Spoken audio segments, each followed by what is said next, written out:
arts in West Australia. It's wonderful to feel supported. And I particularly want to thank all of you for coming, but especially those of you, my wonderful friends who brought big groups of people, because it's a pretty awful job to have to talk in front of an empty room. So it's lovely to have a whole lot of really great friends who recruited big numbers, and it just feels lovely, and what a great setting. And thanks again too to the Sea Gardens people. And Lorraine is over there. Lorraine is going to take us all on a fabulous walk. Lorraine lives here in Margaret River. When you drive into Margaret River on the bus highway, on the left there are some pencils, and that's on the right, and that's Lorraine's house. And she does community walks. So when she's taking us all for a walk later, you'll be able to ask her more about the community walks that she does all around the district. So thanks very much, Lorraine, for being part of this. Okay, everyone. So because of this setting, and because the novel is set in a beach kind of setting as well, I wanted to talk to you about the way nature inspired my writing. And really, as my friends at work would say to tell you today, this is going to be a talk about animal pornography, but not really. But that's what my friends talk about me as being an animal pornographer. So anyway, I'll give you some background into how I found out about the bees and the wasps that feature so strongly in the novel.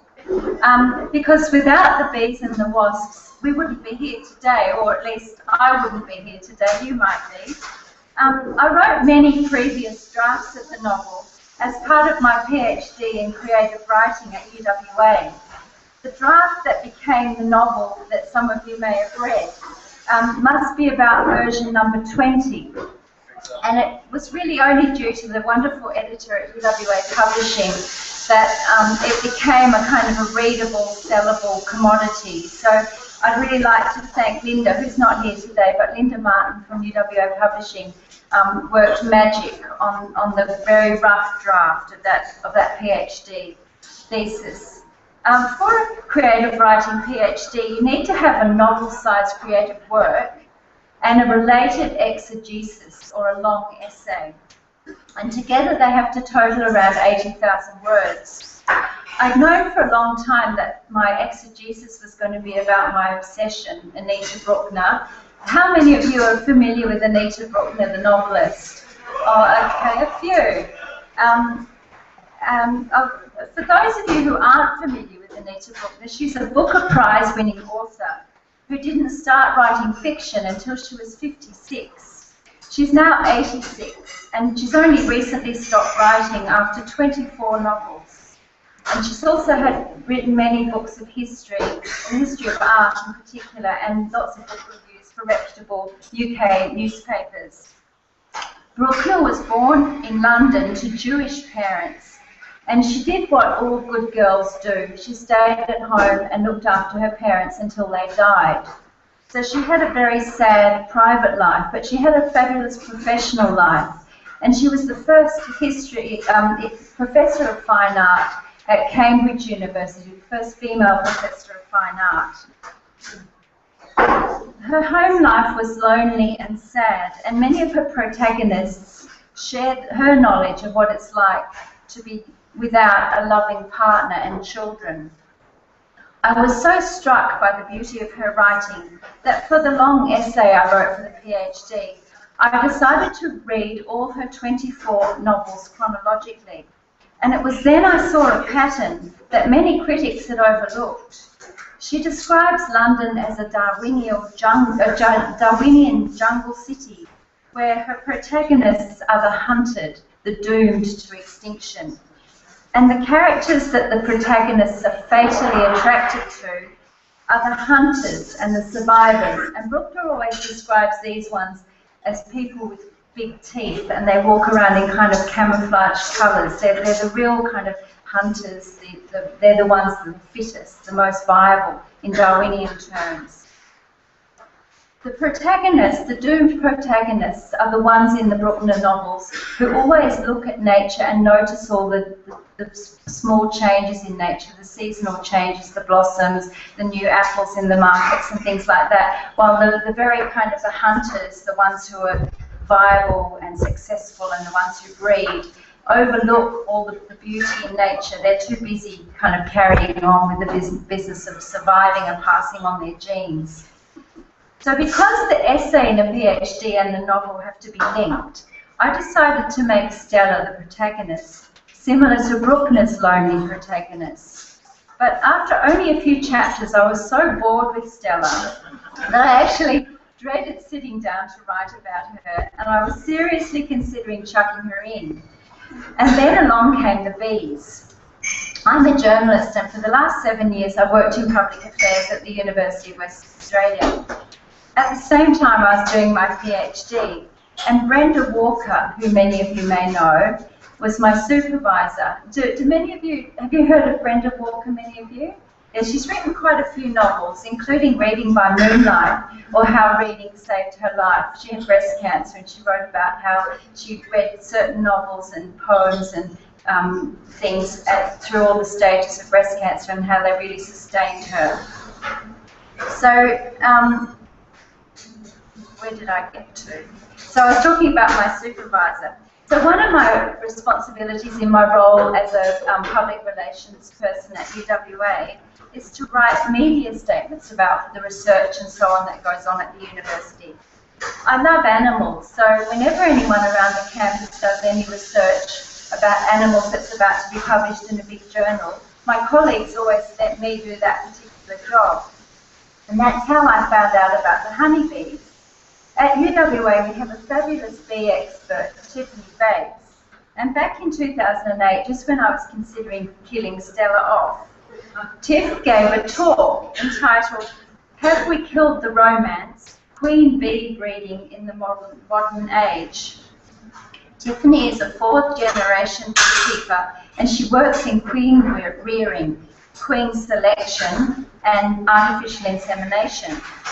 I became enchanted bees because of Tiff's talk. She talked about the virgin queen's flight to a special location for her courtship dance, her murderous ploys to kill off all her rivals, her mysterious ability to select only some of her lovers as fathers, and the swirling comet shape made by the drones as they desperately tried to mate with her, and then their death, and after their suicide spiralling dance.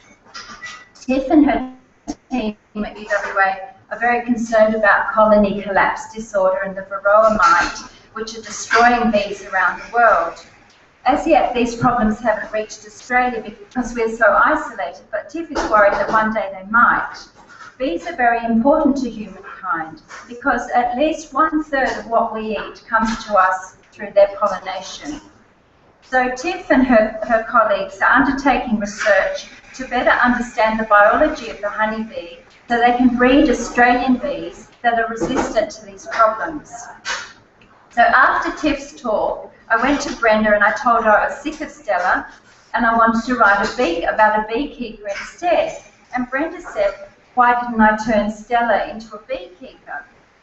And that's when the book really started to take off, when Stella really had, for me, she had a character as soon as she became a beekeeper. Seeing Tiffany in her bee suit handling the bees, often without gloves, and so in tune with the world of the bee, and going with her up into the hills to see the hives, enabled me to see Stella as a real person, with bees of her own, caring for them as Tiff did. I'd always been able to imagine Ari in the novel because I once knew someone who had stayed in Fremantle, had been incarcerated in Fremantle prison before it closed down, and he was also Italian, so I kind of used him as my Ari character. And the guides at Fremantle prison, when I went on the tour there twice, was so fabulous that it was really easy to kind of imagine Ari in the prison. And the other thing about Ari that I sort of imagined was one of the things he really misses when he's in prison is food, and he misses sort of seeing his wife hold the pasta as it plunges into the boiling water, the long strands of spaghetti. So yellow is his favourite colour because of that lovely yellow pastel. So I could see Stella and I could see Ari, but it wasn't easy for me to see them together. I've written a few romance novels which are very different because there's that sexual attraction really from the first page. But Ari and Stella didn't have that. So I just sort of kept plodding along with their story, hoping for inspiration. Researchers at UWA in Kings Park and ANU, at about the time when the novel went into another big nosedive, were working to save an orchid that's unique to the southwest. And they call the orchid a pretty cheat and a liar. So the wasps came in and saved the day, and this is what happened. So I had to go along and write a media statement about this research. And the research is really interesting because there are 9 species of Dracaea orchid, and one is already extinct and the others are endangered. And scientists are battling to save it, along with its specially adapted pollinator, the Zaspilothinus wasp. In a bizarre interaction, Dracaea orchids have evolved to look and smell exactly like the female wasp. So by offering the male wasps the false promise of sex, the orchid is pollinated without having to produce costly food, nectar and pollen, as most plants do. Each of the orchid species, which are different sizes, has its own amorous wasp species, a corresponding wasp. Each orchid also has its own chemical group with which to attract the wasp, and the difference between the specific sexual pheromones which comprise compounds new to science can be as little as 2 hydrogen atoms. By identifying the compounds involved in ensuring the orchid's pollination and knowing how to attract the pollinators, the team hopes to preserve the remaining Dracaea species. So how did the wasp help me write the novel? When I was writing the media statement about this research, I was actually allowed to hold a little wasp as the lid was taken off a beaker that held the orchids. And I was holding this little wasp which doesn't sting, and the beaker was there, and I could actually feel in my fingers all the way up my arm his desperation to get to this his lover, his so-called lover. So in the novel, I give Stella the pleasure of holding the wasp because I wanted her to feel it too. I wanted her to know how strong the urge to live is, even in a tiny little insect, and how it's so certain that there's someone out there just waiting for him. This certainty in a little wasp makes her be able to begin to think out of the fog of her grief. And because Ari likes the June plants so much, he and Stella are right for each other. The sea is important in the novel too, although neither of them ever really go to the beach and swim and lie on the sand. But it's there as a force of nature and a reminder to both of them of how far away from home they are. I think shipwrecks under the sea and of telephone lines under the waves that didn't manage to keep her parents in touch with their family on the other side of the world. Because the novel started off as a PhD, it had to be fairly literary. So in previous versions, I made more of Ari's remembering learning Shakespeare's play The Tempest at school. And The Tempest ended up being responsible for 3 of the names in the novel. Prospero, the magical Duke of Milan, became the name of Stella's father, Pros. Ari is the spirit Ariel, who sings that lovely verse, "Where the bee sucks, there suck I. In a cowslip spell I lie. There I couch."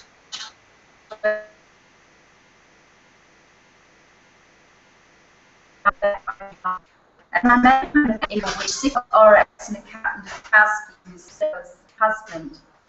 And in a way, I think we all suck where the bee sucks, because we're all part of that web of life which we'll see more of later thanks to the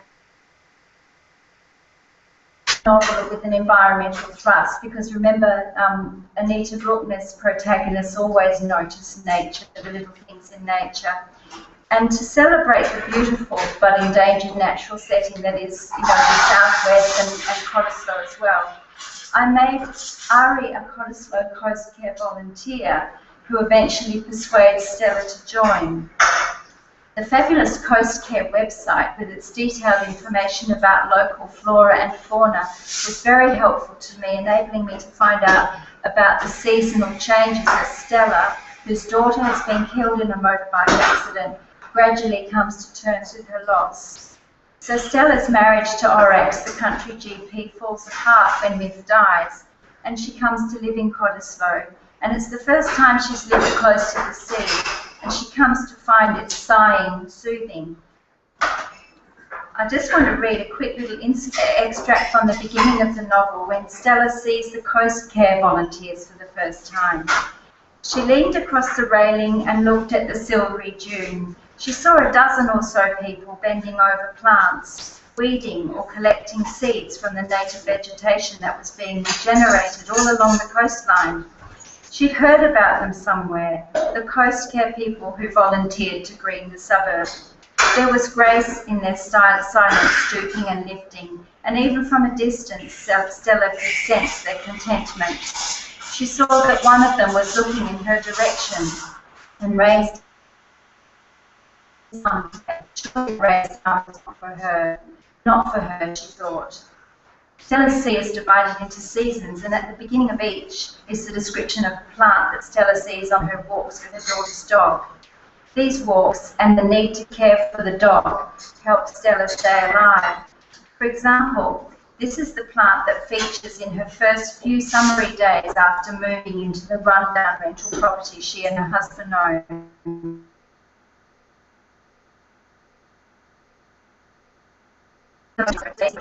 Green or yellow flowers in summer. Its leaves are silvery grey because they're covered with white hairs. When Willem Vlaming made landfall at Rottnest in 1696, he used the daisy bush as a herb in his pink pot. So I think we're all looking forward to being with Lorraine soon, and she'll be able to show us not perhaps the Cottesloe coastal daisy bush, but other plants around locally. That's the end of this kind of talk bit, but we've got maybe 10 minutes, or 20 minutes or so. Would anyone like to ask any questions? No questions? Did you work closely with the science department at UWA? I didn't work, Agatha, for those who didn't hear you, Agatha asked if I worked closely with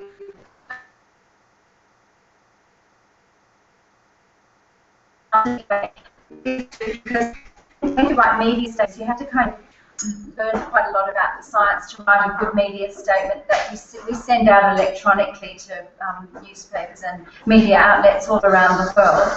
So the media statement kind of is a teaser to encourage journalists to follow up and pick up the story. So the media statement has to be very accurate scientifically. So before we even send it out, we have to send it back to the scientists involved and make sure that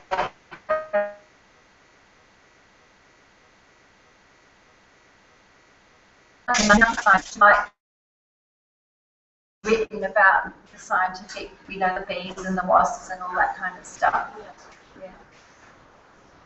Yes. How long did it take to write?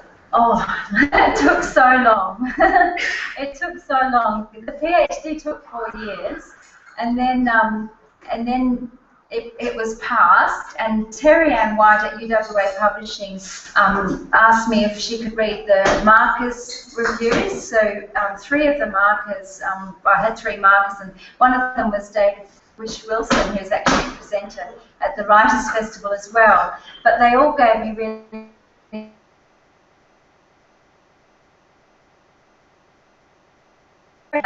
the review asked me to see the novel, but as I said, it was a very literary novel because it had to be for the PhD. So it really had to be turned into something that was a lot more readable and a lot more suitable for book clubs. Linda Martin at UWA Publishing was my editor, and she really turned the novel upside down. It's completely different from. This must be, as I said, version number 20 at least. And Linda was amazing. And I kept saying when I was working with Linda, because she could see things in the novel that were kind of there, but she wanted them more brought forward and more obvious. And she kept saying, and she'd kind of be able to say, well, what about put this on this page and put that there? And she'd do it, she'd kind of work out how to do it really quickly. And I used to say, Linda, you should be the one doing the writing, not me. Because she was fantastic. I couldn't do that. I couldn't pick up someone's novel in a draft form and say, you know, if you put this bit there and that bit there and make this character do this and kill that character off completely, you don't need that character. I just couldn't do that. It's such a skill, and I was so lucky to have Linda to work with. It was really brilliant. She wanted to kill Stella off more than once. Yes, I hated her. I just thought she's just so kind of boring and miserable. But as soon as she became a beekeeper, I did really fall in love with her, because it really takes someone special to be a beekeeper. Because Tiff at UWA very rarely wears gloves. Who's a beekeeper? You're a beekeeper. You know all about it. But they very rarely wear gloves, and they get stung and they don't care. And the world of the bee is so amazing. Kind of socialist society, and Steve and I on the way down actually yesterday were listening to the radio. I don't know if any of you heard.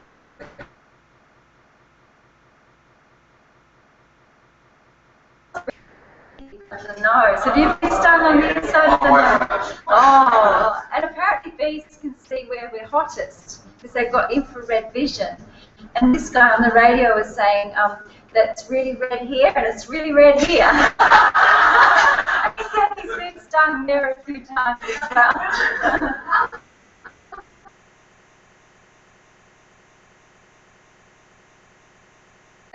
Before the daughter dies, she loves to kind of hanging out the washing or bringing in the washing at the end of the day, at the same time as the bees are coming in from all around. Stella originally lives in York, and the bees are all out foraging.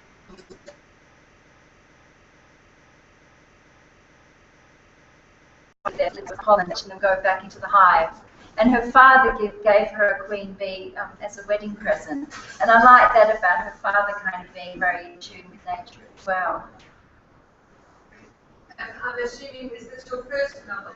No, it's my first non-romance. I've written a few pot boilers. And is there any interviews for another one? Yeah, I'm writing another one now. Yeah. Yes. After all these rewrites that happened, do you still feel that is your book? I do, but I think I wouldn't kind of accept full credit for the book because Brenda, my supervisor, was great. I really would advise anyone who's really serious about writing to do a course in creative writing, because one of the things I learned from Brenda was not to be subtle, to be subtle, because I'm not very subtle. And in romance writing, you don't have to be subtle, you have to be the opposite. So Brenda kind of taught me to be subtle and to let the reader do a lot more work than I was used to letting the reader do, and leaving a lot of things up to the reader, just making little quiet little suggestions and letting the reader fill in the details. And I know when I read, I don't like reading romance particularly, but I like writing it. But when I read, I love reading writers who are very subtle, who make you do a lot of the work. Because I think then the novel becomes your novel in your head as a reader, because you've had to do so much of the work. So what was the question? Oh, Do you still feel that that's your book?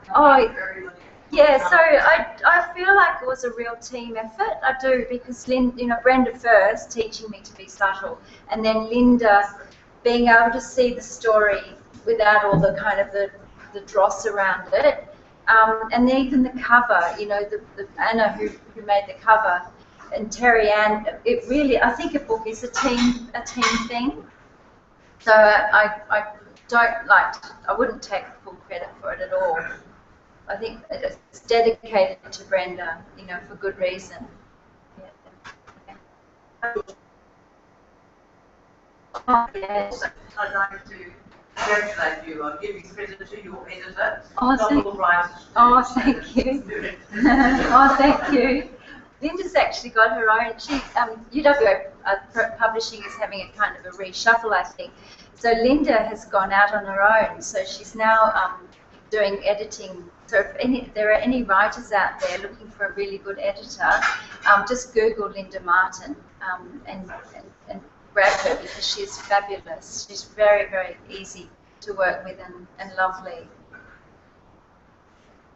Is there any animal pornography in here? No. Dogs, perhaps? Kim and I met through our dogs. My dog Harley is mad about her dog Poppy, and we were just walking as total strangers one day, and Harley smelt Poppy, my Harley, and just dragged me. He's just this big ball of black muscle. He just dragged me towards Poppy and then sort of into Kim's arms, and I said, "Oh, hello, I'm Sally." And now whenever we go for a walk, we sort of see each other on our walks, and Harley just drags me towards Poppy. Poppy's less enthusiastic about Harley. And now Kim's come with all her friends, which is lovely. No, there's no more animal porn. I hope you don't mind me asking this, but how do you get the momentum up with writing? You stop, and you go for a week, and then relax.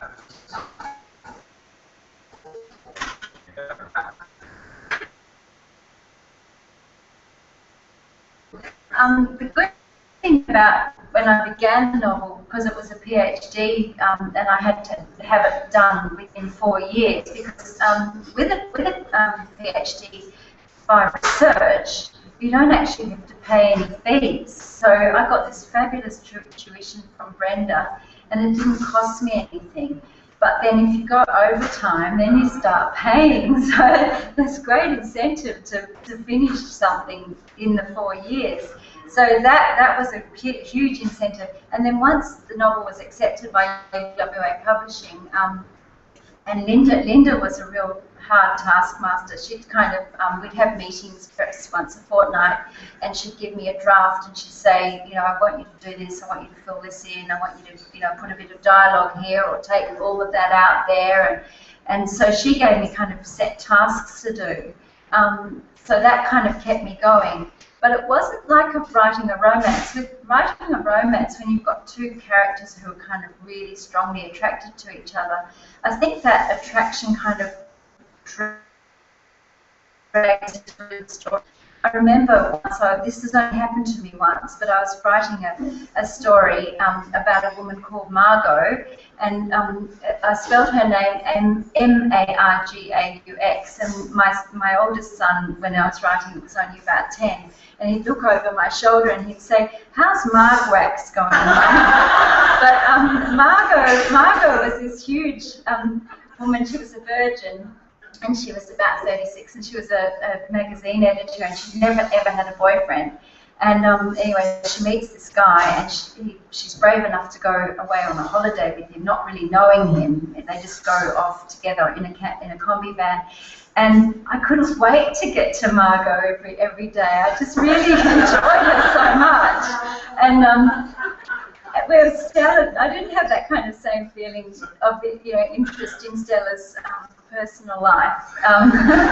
But Margot was fabulous. And once I was actually writing about Margot, typing away without my son looking over my shoulder, and I was kind of making her do something, and I could almost feel her hands coming out of the computer screen and saying, "I want to do that, you silly bitch." And okay. So I changed that scene, but I didn't have that with Stella. But it's lovely. I've got a friend who's an artist, Leonie Broadhurst.